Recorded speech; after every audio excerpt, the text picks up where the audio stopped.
Hi, this is Shaun Clearwater with Aspen Creek Financial and the Stewardship Institute. Wanted to touch on a couple more things in regards to private family foundations.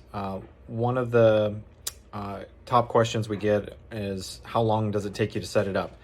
In most cases, we're able to do it inside of a few days, but sometimes we might need up to 2 weeks. But it's really just a factor of how much activity is going on, and what the current demand is, and how much access to materials sometimes, but we can usually get them turned around quite quickly.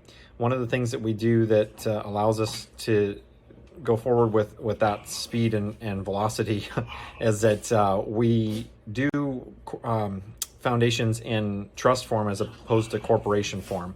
And when you do it in trust form, it enables you to save a lot of money with respect to annual compliance fees that the states might charge you.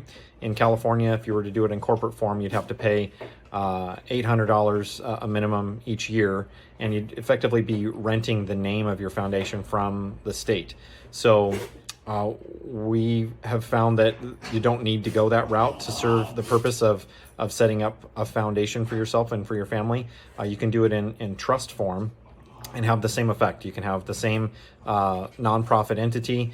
You can have the same tax-exempt features that you would have in corporate form, but it's done a lot more effectively and efficiently, and more. It's just more palatable from a financial perspective too. So we don't have. Given the speed at which we can do it, we're limited in the time of year in which we can complete them, with respect to how long it would take to set one up and how much time you'd have before the end of the year's up and it would roll into the next tax year. So for example, with this year, it's 2021, it's in December, right in the middle of the month, and we're getting close to the end of the year. We have to be able to pull an EIN number from the IRS's website, and it's not open and available 24 hours a day, oddly enough. It's the kind of system that you'd think would be, but it's not.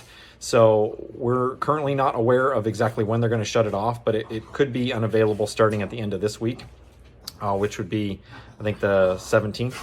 So, but we might get one more, we might get 1 or 2 more weeks in. It's just a little bit of a gamble. So if you're entertaining the idea of setting up a private family foundation and you think you might want to try to get it knocked out this year before the IRS turns off the access to EIN numbers, just let us know. We can do our best to try to put that together for you before we lose the ability to do so this year. If not, we can always put it together for you next year, and we'll just try to map out what that might look like into 2022. So thanks for watching.